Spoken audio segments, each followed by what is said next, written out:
Place à présent à notre sujet principal, un sujet d'actualité. On vous parlait donc de la visite, la première visite du président chypriote fraîchement élu en Égypte. Il est donc arrivé hier. Nous allons revenir sur les différents axes donc, de ces relations entre l'Égypte et Chypre. Nous allons voir également les différentes étapes de cette visite avec notre invité qui nous a rejoint par téléphone, le docteur Nesrine Chokri, journaliste. Bonjour. Allô, docteur Nesrine. Allô, bonjour, vous m'entendez? Très bien, je vous entends très bien maintenant. Je vous entends. Nous allons traiter donc notre sujet principal qui est la visite du président, la première visite du président chypriote en Égypte. Mais juste avant, je vous invite à rester avec nous pour ce compte rendu, n'est-ce pas, Samah? Oui, chers téléspectateurs, le président Abdel Fattah el-Sisi a reçu hier au palais présidentiel d'Al-Ittihadiyya son homologue chypriote Nikos Christodoulidis, qui effectue sa première visite dans la région depuis son élection en février dernier. Ils ont passé en revue les divers domaines de coopération bilatérale et pour plus de détails, voici un commentaire. Le président Abdel Fattah el-Sisi et son homologue chypriote Nikos Christodoulidis sont convenus hier au Caire de poursuivre le partenariat stratégique entre les deux pays et de promouvoir la coopération dans tous les domaines, notamment l'énergie, le commerce, les énergies propres et renouvelables, en plus de promouvoir les relations économiques et militaires. Les deux homologues ont également convenu, lors d'une conférence de presse conjointe au palais d'Al-Ittihadiyya, de poursuivre la coordination étroite au niveau politique sur toutes les questions d'intérêt commun. Le président el-Sisi a exprimé son aspiration à plus de coopération et de coordination entre l'Égypte et Chypre au cours de la prochaine période, afin de parvenir à la prospérité des deux peuples amis. Il a valorisé les contributions appréciées du président chypriote au cours des dernières années au renforcement de la coopération conjointe et du partenariat stratégique entre les deux pays et la précieuse contribution de l'ancien président chypriote Nikos Anastasiades au renforcement des liens d'amitié entre l'Égypte et Chypre. Lors d'une conférence de presse, le président el-Sisi a indiqué avoir passé en revue, lors de leurs pourparlers, les différents aspects de coopération entre les deux pays, étant donné qu'ils étaient d'accord sur l'importance de préparer le deuxième tour du comité supérieur conjoint afin de réaliser un saut qualitatif dans tous les aspects de la coopération bilatérale, notamment dans le secteur de l'énergie. Dans ce contexte, les deux parties sont convenues de mettre en œuvre plusieurs projets communs dans le cadre du mécanisme de la coordination tripartite entre l'Égypte, Chypre et la Grèce, étant un modèle de la coordination et de la concertation entre les pays méditerranéens, tout en valorisant le choix du président chypriote pour visiter le Caire, étant sa première destination étrangère dans la région après son élection à la présidence en février dernier, marquant aussi le souci de poursuivre les relations stratégiques entre les deux pays amis au niveau officiel et populaire.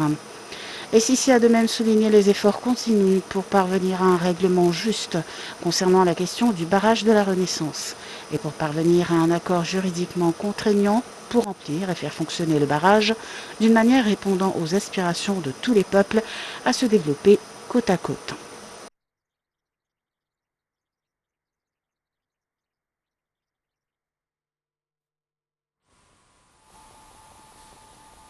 Alors, le président Abdel Fattah el-Sisi a reçu hier au palais d'Al-Ittihadiyya son homologue chypriote Nikos Christodoulidis, qui effectue sa première visite dans la région depuis son élection en février dernier.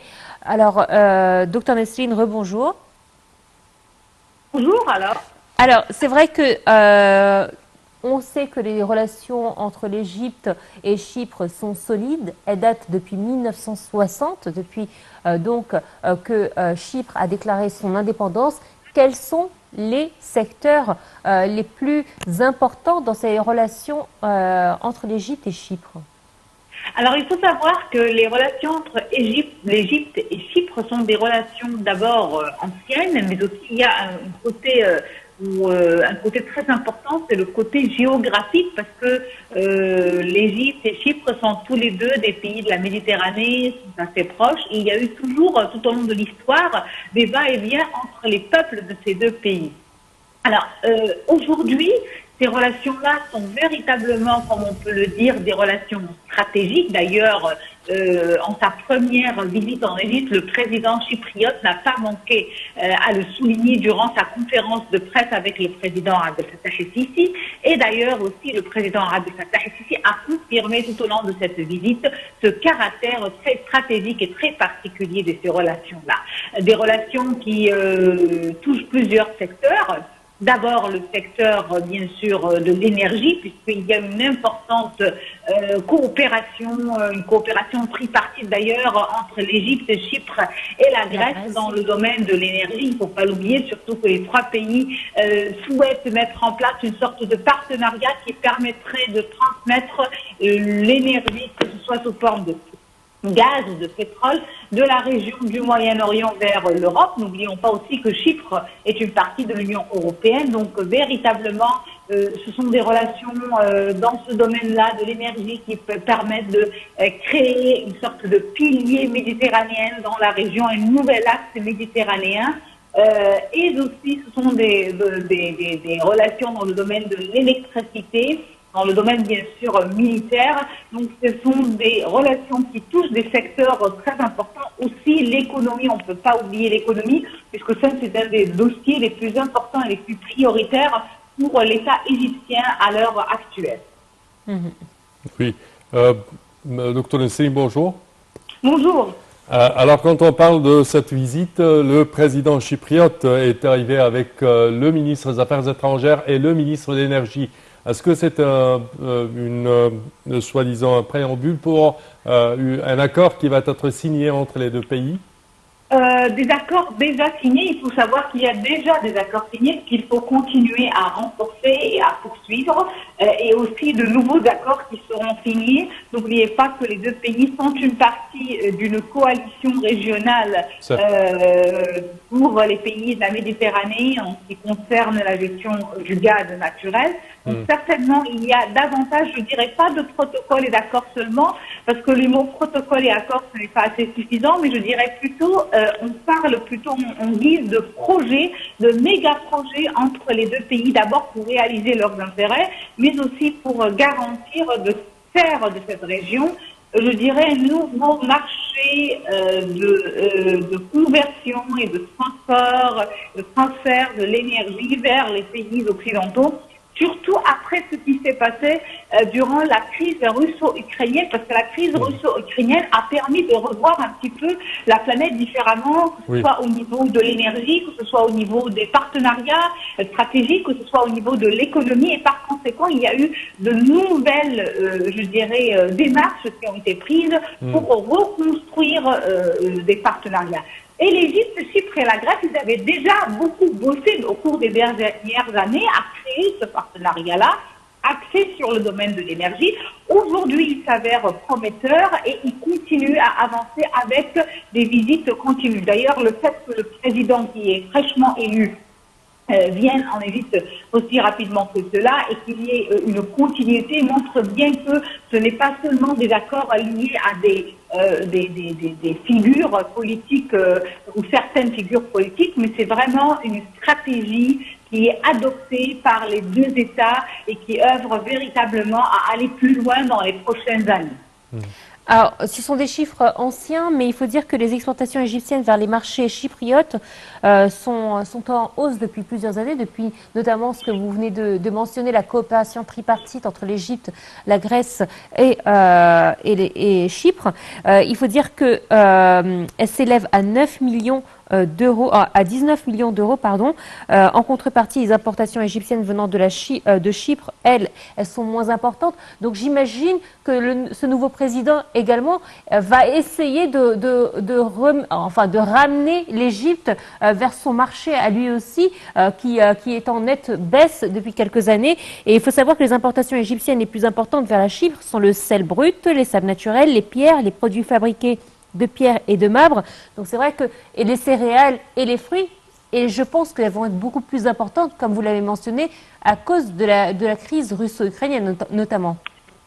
Oui, parce que c'est très ordinaire avec cette nouvelle crise-là que de nouveaux commerces et de nouveaux marchés s'ouvrent entre les différents pays. N'oubliez pas qu'entre l'Égypte et Chypre, il y a un point positif très important, c'est l'espace et la distance qui sépare les deux pays n'est pas énorme et par conséquent, cela permet drastiquement de réduire le prix des produits locaux qui peuvent être échangés entre les deux pays, autant aussi que l'Égypte est réputée pour certains produits locaux, dont par exemple les fruits égyptiens sont des fruits qui ont un goût particulier et assez unique et de bonne qualité. Donc véritablement, je crois que si on veut rééquilibrer un petit peu la situation sur ce plan-là, cela sera possible.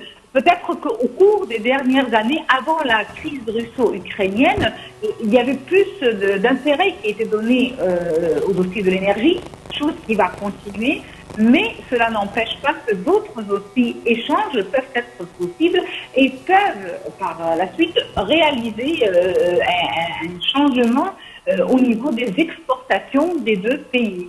Surtout qu'aujourd'hui, on remarque que beaucoup de pays commencent à échanger, non pas seulement avec le dollar, mais parfois des produits contre des produits, ou encore avec leur monnaie locale. Donc, on verra qu'est-ce que cela peut amener au cours des prochaines années. Oui. Docteur Nessine, également, quand on parle de cette alliance entre l'Égypte, la Grèce et Chypre, on parle d'une alliance stratégique, surtout avec les conflits de part et d'autre dans la Méditerranée orientale et le nord de la partie ou le dossier syrien surtout avec son conflit et cette guerre. Comment voyez-vous cela quand même? Alors, il faut savoir que la région du Moyen-Orient, c'est une région, je dirais, qui est un petit peu la clé du monde, parce que le monde entier, il passe par cette région-là. Oui. Et je crois que même la majorité des conflits entre les différentes puissances du monde entier passent de manière indirecte par la région du Moyen-Orient. L'Égypte a essayé tout au long des années, au fil des années, surtout à l'époque moderne, je ne dirais pas seulement des dernières années, mais tout au long de son époque moderne, a confirmé le fait que elle œuvre pour la souveraineté, l'indépendance et la protection des intérêts des pays. Et cela s'est révélé à travers plusieurs épisodes récemment. Et on se rappelle bien que Chypre était parmi les pays qui ont beaucoup bossé pour ce dossier-là. Et l'Égypte a beaucoup soutenu Chypre pour son indépendance et sa souveraineté. Oui.